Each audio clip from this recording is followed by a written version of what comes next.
અમદાવાદમાં ત્રાગડમાં વગર વરસાદે ગટરના પાણી બેક મારી રહ્યા છે। ગટરના પાણીથી મચ્છરોનો ઉપદ્રવ વધી રહ્યો છે। રોગચાળો ફાટી નીકળ્યાનો સ્થાનિકો આક્ષેપ લગાવી રહ્યા છે।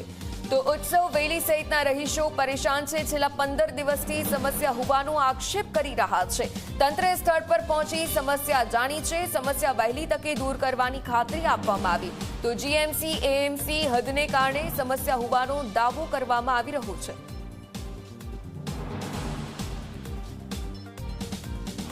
આજે વોટર એન્ડ સુએજ કમિટીના ચેરમેન સ્થાનિક તંત્ર અને કોર્પોરેટરો સાથે ચાંદખેડા વિસ્તારમાં વિઝિટ ઉપર નીકળ્યા છે અને ત્યાંથી તેઓ ત્રાગડ વિસ્તાર સુધી પહોંચ્યા કે જ્યાં એએમસી અને જીએમસીની બે હદ આવે છે અને વિસ્તારમાં જોઈ શકાય છે કે આ ગટરોમાંથી એ ડ્રેનેજોમાંથી પાણી બેક મારીને એ રસ્તા ઉપર એ ખુલ્લા ખેતરોમાં વહી રહ્યા છે, ભરાઈ રહ્યા છે અને તેને લઈને એ રોગચાળો ફાટી નીકળવાનો ભય અને આ સ્થાનિકો જ્યારે એ ચેરમેન અહીંયા પહોંચ્યા, એ તંત્ર અહીંયા પહોંચ્યું ત્યારે હાજર સ્થાનિકોએ તેમને રજૂઆત પણ કરી।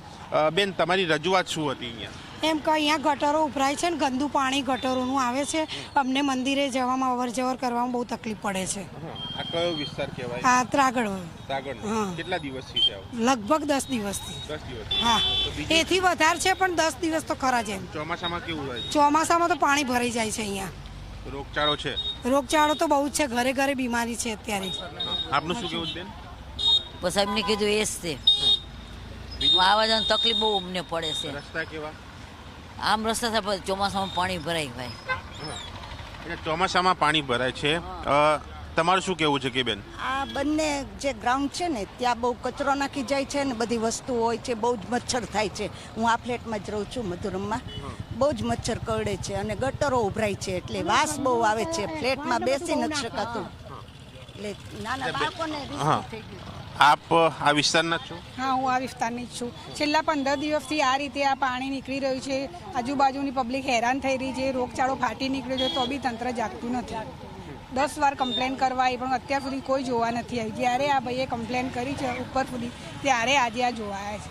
આજે જોવા આવ્યા? ક્યારે કમ્પ્લેન કરી? છેલ્લા 10 દિવસ। ક્યારે તમે ક્યારે? 15 દિવસથી કમ્પ્લેન કરેલી જ છે પણ અહીંયા કોઈ જોવા આવતું નથી, બરાબર। છેલ્લે પછી મારા અતુલભાઈ સાહેબને આપણે ફોન કરવો પડ્યો અને પછી એમને બોલાવવા પડે। એએમસીમાંથી કોઈ આવતું જ નથી। અહીંયા તો ઠીક છે, આગળ બી તમે ત્યાં આગળ બી જુઓ, ત્યાં બી એટલી ઉભરેલી છે ગટરો, ત્યાં મચ્છરો એટલા ફોટા ફોટા બેનને મચ્છર કર્યો છે એ બી તમે જુઓ કેટલો જોરદાર છે। અત્યારે આ વોટર એન્ડ સુએજ કમિટીના ચેરમેન આવ્યા છે, શું કહેશો? હવે લાગે છે કામ થશે?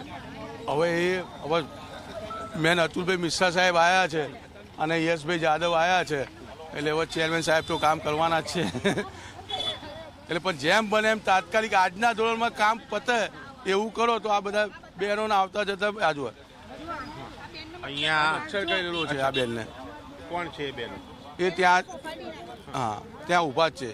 અહીંયા મંદિરે બધા અત્યારે મંદિરે જતા હોય, બરાબર, મચ્છરો આ રીતના થાય, અહીંયા નાના છોકરાઓ બીમાર પડે એટલે એનું તમે થોડું નિરાકરણ જરૂરી છે। ચેરમેન શ્રી, સ્થાનિકની રજૂઆત એક હદની માથાકૂટ છે કે શું? એક હદ કરતાં બી અહીંનું પાણી જે જાય છે, જે વિસ્તારો બદલાય છે, ગાંધીનગર લાગે છે, અડધામાં અમદાવાદ લાગે છે, તો કોઈ જગ્યાએ મેં અગાઉ આપને કીધું એ પ્રમાણે જે ગાંધીનગરની અમુક ડ્રેનેજનું જે કામ બાકી છે એ ટૂંક સમય એનો ટેન્ડર બી થઈ ગયું છે। એ લોકો આ વરસાદના લીધે કામ રોક્યું હતું, હવે ટૂંક સમયમાં પતશે એટલે આ તરત પ્રશ્ન સોલ્વ થઈ જવાનો છે। એના માટે બી અત્યારે ટેમ્પરરી બી આના જે તાત્કાલિક રસ્તા નીકળે એ પ્રમાણેનો અમે કરવાના પ્રયત્ન કરી રહ્યા છે। અત્યારે ગાંધીનગર અને અમદાવાદના અધિકારીઓ 1-2 દિવસમાં રૂબરૂમાં મળી અને આનો જલ્દીમાં જલ્દી નિકાલ લાવી દેશે। 10 વખત ફરિયાદ કરી છે છતાં પણ કોઈ સાંભળતું નથી, એવું લોકોનું કહેવું? આમાં કેવું છે, ફરિયાદ કરી હોય, અહીંયા જ્યારે કોઈ કામ કરતા હોય અથવા તો એનો નિવેડો લાવતા હોય, લોકો સુધી એ વિષય ના પહોંચતો હોય, પણ પ્રયત્નશીલ કોર્પોરેશન અને ગાંધીનગર બંને જણાનો પ્રયત્ન છે અને આ પ્રયત્ન છે એના માટે જ આપણે અહીંયા અત્યારે ઊભા છીએ। એટલે એનો વધુમાં વધુ જલ્દી નિવેડો આવે એવો પ્રયત્ન કરીશું અને આ હાલાકી પ્રમાણે કોઈ બી વ્યક્તિ અહીંયા રહેતા હોય તો એનો રોષ હોય છતાં બી આ લોકોનો હું ખૂબ ખૂબ આભાર માનું છું આ રહીશોનો કે આટલી શાંતિથી અને શાંતિપૂર્વક એ લોકોની રજૂઆત છે, જલ્દી નિવેડો લાવી દઈશું। રોગચાળો, મચ્છરો લોકોને કરડી રહ્યા છે એવું પણ લોકોનું કહેવું છે, એ ફોટા પણ બતાવ્યા। ના, ફોગિંગ કરવાનું, જે દવા છાંટવાનું ને એ બધા મેલેરિયા તરફથી જે ડિપાર્ટમેન્ટ છે એ વધુમાં વધુ અહીંયા કામ કરે છે. એ લોકોને બી ખબર છે કે ભાઈ આ પ્રોબ્લેમના લીધે મચ્છરોનો ઉપદ્રવ વધુ થઈ શકે, એટલે એ ટીમ બી કોર્પોરેશન અહીંયા પુષ્કળ સારી રીતે કામ કરી રહી છે. અને અત્યાર સુધીમાં તો ભગવાનની દયા છે કે કોઈ રોગચાળાની કોઈ વિષય આવ્યો નથી, પણ કોર્પોરેશન આના માટે સંપૂર્ણ રીતે તૈયાર છે કામ કરવા માટે, અને આનો નિવેડો જલ્દીમાં જલ્દી લાવી દઈશું. એટલે એએમસી તૈયાર છે એ કામનો નિવેડો લાવવા માટે, અને જલ્દીથી તેનું નિરાકરણ જે છે એ પણ લાવવામાં આવશે. જીએમસી સાથે વાત કરીને એએમસી આ સંયુક્ત રીતે કામ કરશે, જેથી કરીને સ્થાનિક સમસ્યા દૂર થાય, ગટરોના પાણી એ ન ભરાય, રોગચાળો ન ફેલાય. ત્યારે જોવાનું એ રહે છે કે સ્થાનિકોની આ સમસ્યા ક્યારે અને કેટલી ઝડપી દૂર થાય છે. કેમેરામેન અમિત સાથે દર્શક રાવલ, ઝી મીડિયા, અમદાવાદ.